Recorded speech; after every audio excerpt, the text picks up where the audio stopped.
শীতের রুক্ষ থেকে বিদায় জানিয়ে বন্ধুরা আগমন হয়েছে ঋতুরাজ বসন্তের। শুরু হয়েছে সূর্যের উত্তরায়ণ, আর গুটি গুটি পায়ে দরজায় কড়া নাড়ছে রঙের উৎসব হোলি। পলাশ ফুলের লাল ছটা আগাম জানান দিচ্ছে প্রকৃতিও মেতে উঠেছে আবির খেলায়। তো এমনই এক বসন্তের সন্ধ্যায় এক অজানা পুরুলিয়াকে আবিষ্কার করতে নতুন পথে ছুটে চলে। আরও একবার দুর্দান্ত রেলযাত্রাকে তাড়াতাড়ি উপভোগ করা, আর অফবিট পুরুলিয়ার পথে পথে হারিয়ে যাওয়া। কী কী দেখলাম, কীভাবেই বা গেলাম জানতে হলে আমার সাথে চলুন আর ভিডিওটা দেখুন শেষ পর্যন্ত।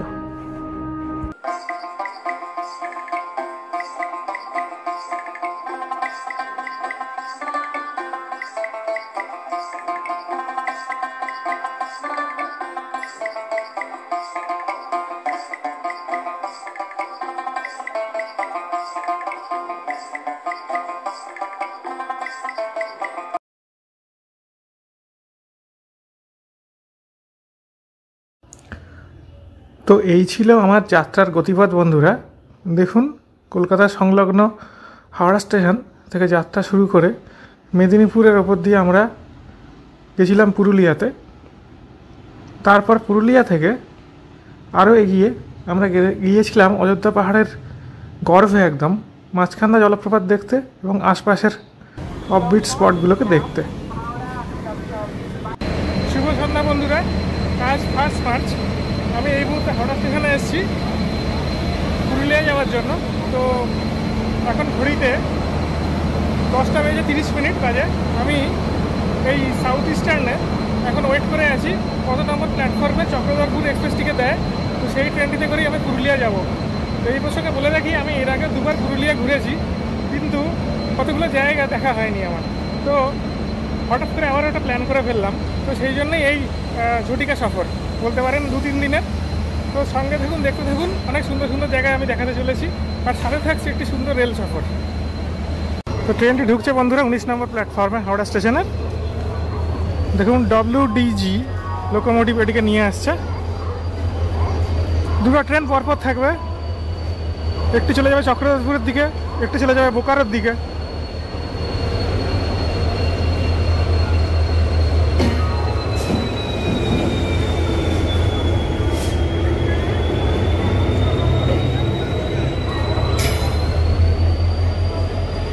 এই ট্রেনটি বন্ধুরা হাওড়া থেকে ছেড়ে প্রথমে খড়গপুরের উদ্দেশ্যে যাত্রা করবে 116 কিলোমিটার। তারপর খড়গপুর থেকে এটা মেদিনীপুরের দিকে চলে যাবে। মেদিনীপুর থেকে আস্তে আস্তে এটা ঢুকবে বাঁকুড়ার পথে। তো বাঁকুড়াকে অতিক্রম করে আমরা ঢুকবো পুরুলিয়াতে। তো এর গন্তব্য হলো চক্রধরপুর। এটা পুরুলিয়া থেকে আরও এগোবে, এগিয়ে ঝাড়খণ্ডে চক্রধরপুরে গিয়ে শেষ হবে। তো আমি নেমে যাবো পুরুলিয়াতে। হাওড়া থেকে পুরুলিয়ার দূরত্ব হলো 323 কিলোমিটার। তো এই গাড়িটি সুপারফাস্ট ট্রেন নয় বন্ধুরা, এমনি একটা এক্সপ্রেস ট্রেন, কিন্তু এশিয়ার মেন লাইনে এর ভালোই স্পিড থাকে, আপ টু মেদিনীপুর ভালোই স্পিড থাকে। রাত্রি 12টার ট্রেন বন্ধুরা, তাই ট্রেনের মধ্যে খাওয়ার কোনো রকম আমি অ্যারেঞ্জমেন্ট করিনি, করতে চাইও নি। বাড়ি থেকে খাবার খেয়ে তারপরে উঠেছিলাম ট্রেনে।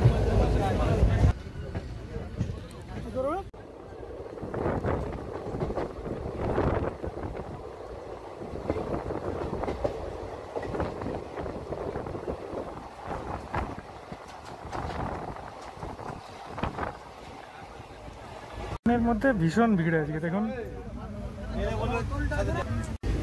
আমরা অ্যাপ্রোচ করছি খড়গপুর জাংশনের দিকে বন্ধুরা। খড়গপুর আসতে বেশি দেরি নেই, আর আউটারে রয়েছে, গাড়িটা আস্তে আস্তে যাচ্ছে। এসে গেল খড়গপুর জাংশন বন্ধু।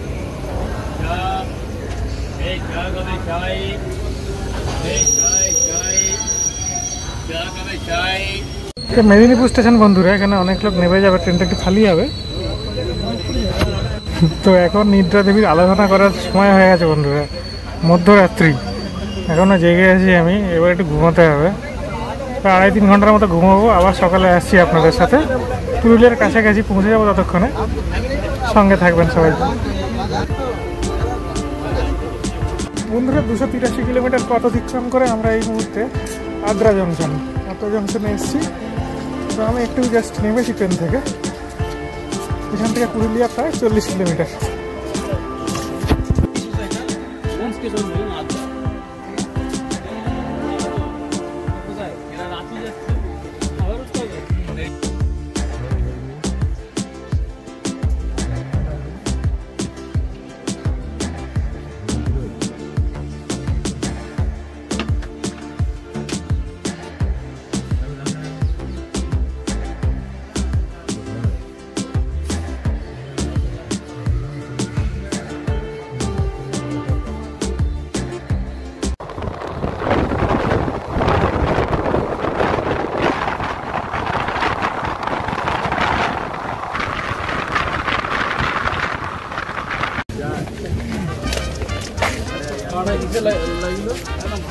তো বন্ধুরা অবশেষে পুরুলিয়া জংশন স্টেশনে নেমে গেলাম।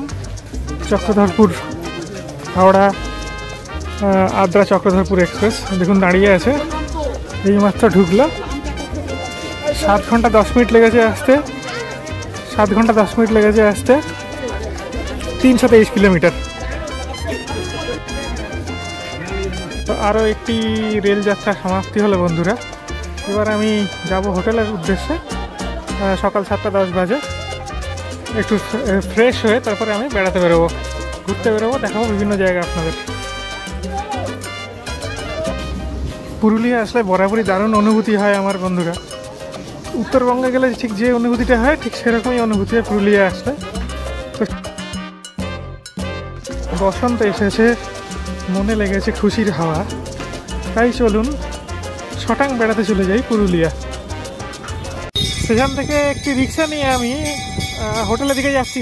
তো এখন পুরুলিয়ার টেম্পারেচার কিন্তু বেশ কম আছে, মানে বেশ ভারী জ্যাকেট লাগবে এরকম মনে হচ্ছে। যদিও এটা বসন্তকাল, এখানে শীতটা অনেক দীর্ঘায়িত হয় এবং তাপমাত্রা এবছর খুবই শীত পড়েছিল পুরুলিয়াতে, সেই জন্য এখনও শীতের রেস্টটা রয়ে গেছে। তো ক্রমশ আমি শহরের মধ্যে ঢুকবো, তো আপনাদের দেখাবো হোটেলটা এবং তারপরে আমি ঘুরতে বেরোবো। তো এই হচ্ছে হোটেলের করিডোরটা বন্ধুরা, পাল হোটেল অ্যান্ড রিসর্টস। তো আমি আমার রুমের দিকে এগোচ্ছি, ক্রমশ এইদিকে লিফটটা, এই যে। তো এটা হচ্ছে রুম নাম্বার 614।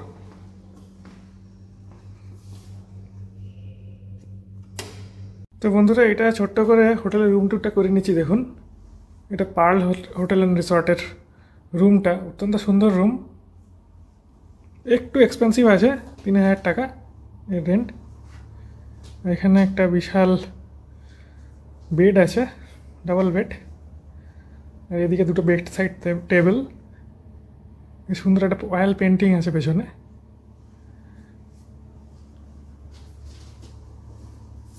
এখানে একটা গ্লাস মিরর আছে, আর এটা টয়লেটটা খুবই পরিষ্কার পরিচ্ছন্ন। এখানে শাওয়ারের ব্যবস্থা আছে।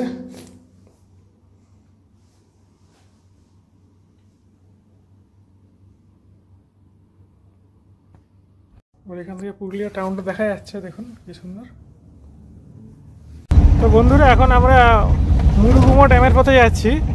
হোটেল থেকে বেরিয়ে আমরা মুরুগুমা ড্যামের পথে যাচ্ছি। মুরুগুমা ড্যাম দেখে আমরা সেখান থেকে যাব মাঝখান্দা ওয়াটারফলস। এই ধরনের জায়গাগুলো হচ্ছে পুরুলিয়ার প্রচণ্ড অফবিট জায়গা, এইগুলোতে চট করে মানুষ পৌঁছাতে পারে না, আর প্রচণ্ড দুর্গম এবং রিমোট হওয়ার জন্য মানুষের পক্ষে যাওয়া অসুবিধাজনক হয়ে ওঠে। কিন্তু আমি, আমার যে ভাই আছে সাথে, ওনার সাহায্য নিয়ে আমি যাচ্ছি। তো আমাদেরকেও একটু হয়তো রাস্তায় লোকেদের জিজ্ঞাসা করে করে যেতে হবে, না হলে ওই জায়গাটা পৌঁছানো একটু শক্ত আছে। খুবই আননোন একটা অফবিট স্পট। তো সঙ্গে থাকুন বন্ধুরা, থাকছে অনেক রোমাঞ্চ।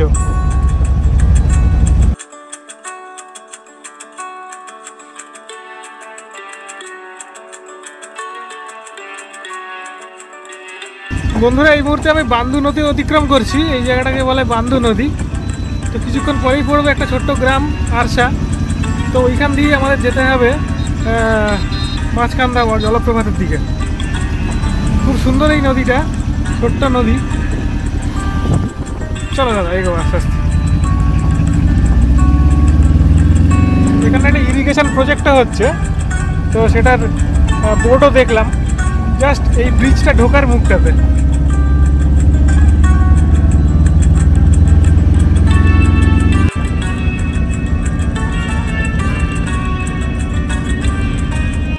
বন্ধুরা দেখুন, এটাকে ওই জায়গাটাকে বলে বুড়িডুমুর ড্যাম।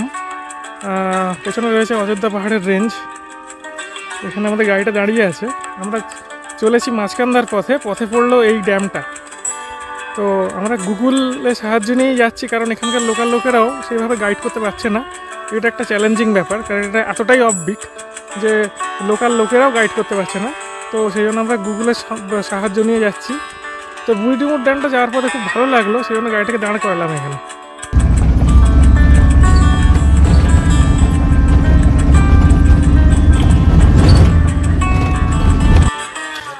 বন্ধুরা অনেক কষ্ট করে অবশেষে মাঝখান্দা জলপ্রপাতের অবস্থানটা আমরা বুঝতে পারলাম। আমরা অযোধ্যা পাহাড়ের এক কোণা থেকে অন্য কোণা ঘুরে বেড়াচ্ছি গাড়ি নিয়ে, কিন্তু মাঝখানটাকে কিছুতেই খুঁজে পাচ্ছিলাম না। গুগলও আমাদেরকে হেল্প করতে পারেনি।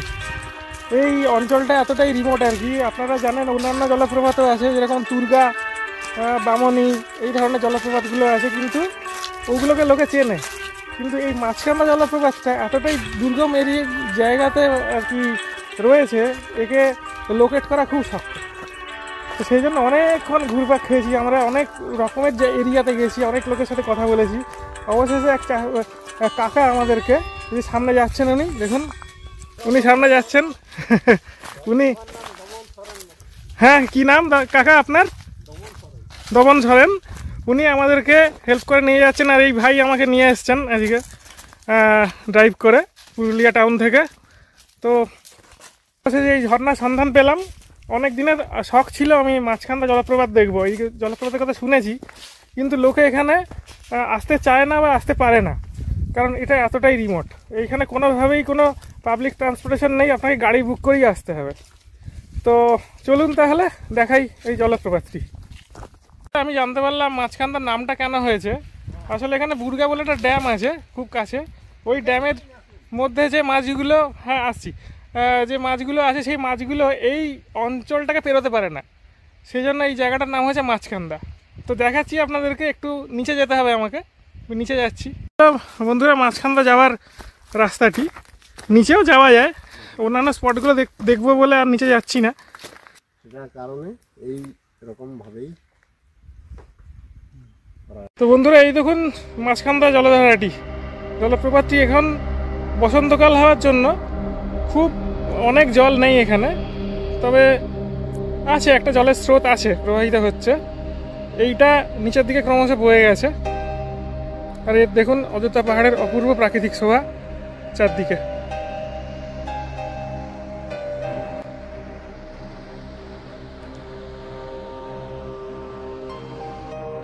যদি জীবনে আছে খুশির মন্দা, তাহলে অবশ্যই চলে আসুন বেড়াতে মাঝখান্দা। এইটার জন্য মাঝখান্দা। এই আমাকে এনেছেন, ওনার নাম হচ্ছে কীর্তন মাহাতো, পুরুলিয়া টাউন থেকে। এই দেখুন এই গাড়িটিতে করে আমি এসেছি এই জায়গাটিতে, ওই অফবিট স্পটটিতে। আপনাদেরকে আরও কিছু অফবিট স্পট দেখাবো, আজকে কালকে বিভিন্ন জায়গায় ঘুরবো। তো আমি ওনার গাড়িতে করেই ঘুরবো।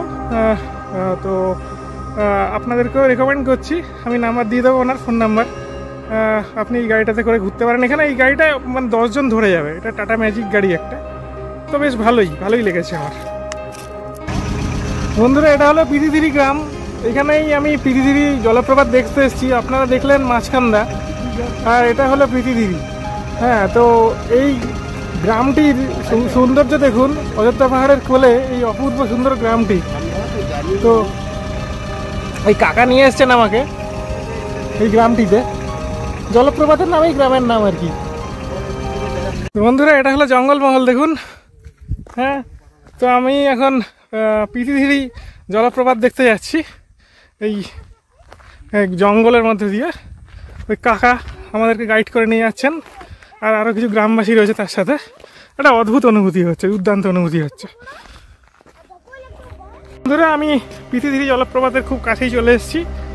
তো এখানে মকর সংক্রান্তিতে টুসু উৎসব হয়, আর এই টুসু উৎসবের ভাসান যায় এইখানে, সেটা আমি আগেও শুনেছিলাম। তো সচক্ষে আজকে সেই জলপ্রপাতটা দেখলাম আর কি, ঠিক কেমন পিদিধিরি। এটা হলো পুরুলিয়ার মানে এক অফবিট স্পটগুলোর মধ্যে একটা। এখানে মানুষ চট করে আসতে পারে না আর জানেও না, তো আপনাদেরকে আমি জানিয়ে রাখলাম। তো এখানে অবশ্যই আসবেন। তো এই হলো পিদিধিরি জলপ্রপাত বন্ধুরা। দেখুন এই জলপ্রপাতের জলটা প্রবাহিত হয়ে গিয়ে মুরুগুমা ড্যামের মধ্যে গিয়ে পড়েছে। হ্যাঁ, তো মুরুগুমা ড্যাম এখান থেকে খুব বেশি দূর না। দেখুন এখানে একটা সুন্দর লেকের মতো তৈরি হয়েছে সামনেটায়, পাথরে ঘেরা এই লেকটা প্রকৃতির অপার শোভা নিয়ে আমাদেরকে অভ্যর্থনা জানাচ্ছে এই সুন্দর জলপ্রপাতটি।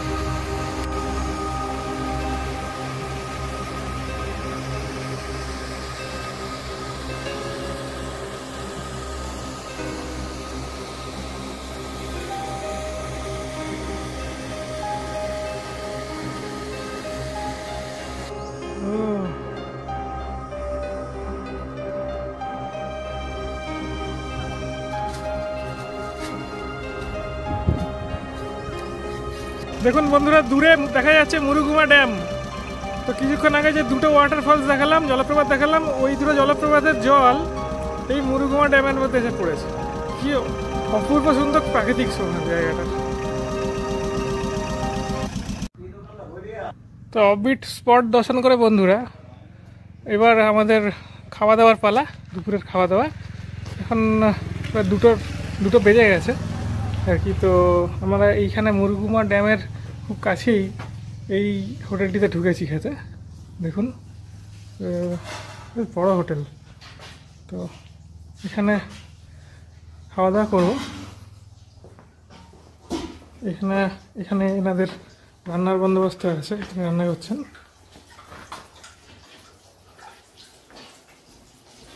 ডিম, মাংস, মাছ সব রকমই পাওয়া যায়। তো এই আর কি। আর নিস্তব্ধ নিরালা চারিদিকটা পুরো। আপনাদের এখানে থাকতেও ভালো লাগবে। চারিদিকে অজস্র ইকো কটেজ আছে, এখানে এসে দিন কাটান আরামসে, 2-3 দিন কাটিয়ে যান, শরীর মন সব ভালো হয়ে যাবে। তো এই হলো দুপুরের লাঞ্চ আমাদের বন্ধুরা। দেখুন বাঁধাকপির তরকারি আছে, ডাল আছে, ডিমের আমলেট দিয়ে যাচ্ছে। এই হলো দুপুরের খাওয়া। এখন খেয়ে দিয়ে নিয়ে আমরা যাত্রা করবো হোটেলের পথে। মোটামুটি দেখা টাকা হয়ে গেছে। যে বেগুন ভাজা দিচ্ছে 50 টাকা করে প্লেট। বন্ধুরা খাওয়া দাওয়ার পরে আমরা মুরুগুমা ড্যামের পাশ দিয়ে যাচ্ছিলাম। এখানে না দাঁড়িয়ে থাকা গেল না আর কি, দাঁড়াতেই হলো। মানে জায়গাটা এত সুন্দর আর এত নৈসর্গিক শোভা আছে জায়গাটাতে, জাস্ট কল্পনা করা যায় না। দেখাচ্ছি দেখুন, এই হলো মুরুগুমা ড্যামটা। লেকটা দেখুন, জলাধারটা মানে অসম্ভব সুন্দর।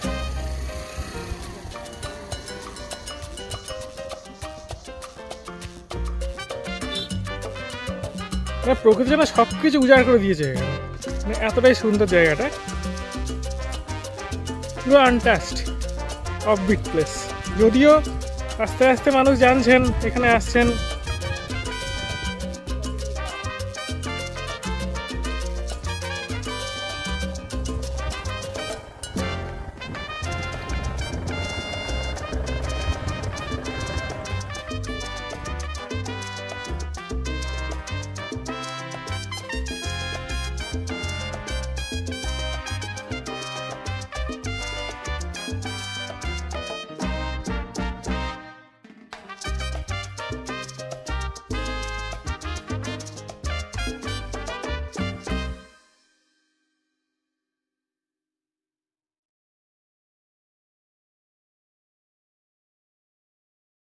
সকালে প্রাতরাশ সারার পরে বন্ধুরা আমরা আবার যাত্রা শুরু করছি। এই রাঁচি রোড ধরে ঝালদার দিকে বস্তি পাহাড়ে যাচ্ছি। এই জায়গাটার নাম হলো বড়রোলা। এটা ঠিক পাহাড়ের পাদদেশের গ্রাম একটা। খিড়কি ড্যামের অপূর্ব প্রাকৃতিক শোভা, মন্ত্রমুগ্ধকর পরিবেশ, সেরকম সুন্দর এখানকার আবহাওয়া। আমি আস্তে আস্তে ঘোরাচ্ছি, দেখুন ক্যামেরাটা। আমাদের গাড়িটা ওই দিকে পার্ক করানো আছে, ওই দিকটায়।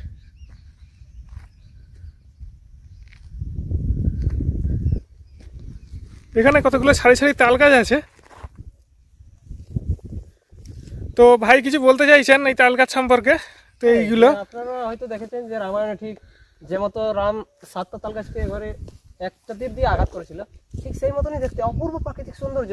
এই 7টা তাল গাছ একমতো সারিবদ্ধভাবে আছে এখানে, আপনারা একদম দেখতে পাচ্ছেন। এবং গাছগুলো কি প্রাকৃতিক সৌন্দর্যে ভগবান এমন সৃষ্টি করেছে, এটা কেউ কোনোদিন ভাবনাও করতে পারেনি। আমারও অবাক লাগে, আমরা অনেকবারই এই গাছগুলোকে দেখি, স্বয়ং ভগবান মনে হয় এখানে ছিলেন। তো খুব ভালো ভাই, খুব ভালো লাগলো দেখে। এটা কি সুন্দর, গাছগুলো সত্যি এক লাইনে রয়েছে। দেখুন পুরো একই সরল রেখায় যেন গাছগুলো দাঁড়িয়ে আছে, কে যেন সৃষ্টি করে দিয়ে গেছেন এটাকে। দারুণ সুন্দর দৃশ্যটা। এই পর্বে এই পর্যন্ত বন্ধুরা। আমি আপনাদের অনেক অফবিট স্পট দেখাতে পারলাম পুরুলিয়ার আনাচে কানাচে। তো এর পরের পর্বে থাকছে অস্থি পাহাড় আর অভ্রের খনি। তো সুন্দর পুরুলিয়া ভ্রমণের স্মৃতিকে মাথায় রেখে আমি এই ভিডিও থেকে বিদায় নিচ্ছি বন্ধুরা। সঙ্গে থাকবেন, পরের ভিডিওতে থাকছে আরও অনেক সুন্দর সুন্দর জিনিস। সঙ্গে থাকার জন্য ধন্যবাদ।